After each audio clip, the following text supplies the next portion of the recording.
আউযু বিল্লাহি মিনাশ শাইতানির রাজিম বিসমিল্লাহির রহমানির রহিম। সম্মানিত ভিউয়ার্স, আজকে সূরা ফাতিহা নিয়ে আপনাদের সাথে আলোচনা করব। সূরা ফাতিহাটি হচ্ছে মক্কা অবতীর্ণ হয়।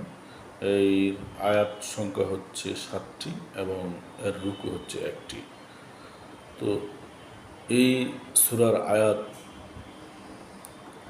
এই সূরার যে আয়াতগুলো রয়েছে, এই আয়াতগুলো সম্পর্কে আমরা যদি জানি, যেহেতু আমরা বাঙালি, বাংলা অর্থ যদি জানি, তাহলে সূরাটি আমাদের কাছে এত গ্রহণযোগ্যতা পাবে, এত এত আমাদের কাছে ভালো লাগবে, তা বলে প্রকাশ করার কোনো ভাষা আমি খুঁজে পাচ্ছি না।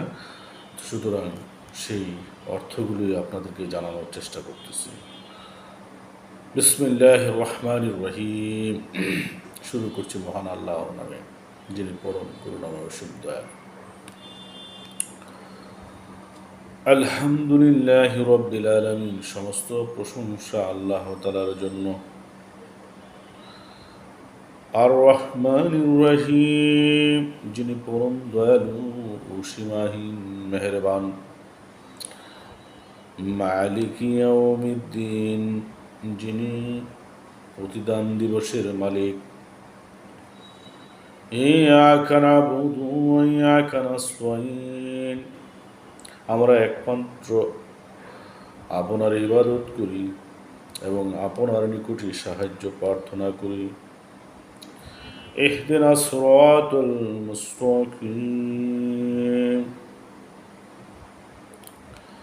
আমাদেরকে সরল পথ প্রদর্শন করুন।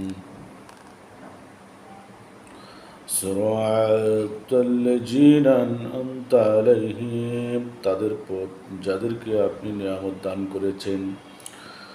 গায়রিল মাগদুবি আলাইহিম ওয়ালাদ-দাল্লিন, তাদের পথ নয় যাদের প্রতি আপনি অভিশাপ দিয়েছেন, না তাদের পথ যারা পথভ্রষ্ট হয়েছে। সম্মানিত ভিউয়ার্স, আপনারা সূরা ফাতিহা শুনলেন এবং সূরা ফাতিহার অর্থ বুঝলেন। অর্থাৎ অর্থগুলো কত সুন্দর। সমস্ত প্রশংসা এই জগৎসমূহের প্রতিপালক আল্লাহ তাআলার জন্য, যিনি পরম করুণাময় অসীম দয়ালু এবং সীমাহীন মেহেরবান, এবং মালিক ইয়াউমিদ্দিন, এবং বিচার দিবসের একমাত্র তিনি মালিক। আমরা একমাত্র শুধু আপনার কাছে সাহায্য প্রার্থনা করি এবং আপনার কাছে আপনার ইবাদত করি। আমাদেরকে সরল পথ প্রদর্শন করুন। যাদেরকে কি করেছেন, তাদের পথ যাদেরকে আপনি নিয়ামত রাজি দান করেছেন, তাদের পথ নয় যাদের প্রতি অভিশাপ আপনি দিয়েছেন এবং যারা পদভ্রষ্ট হয়ে গেছে, তাদের পথ নয়। সুতরাং আপনারা বুঝতেই পারছেন এই সূরার মর্মার্থক অর্থ কী।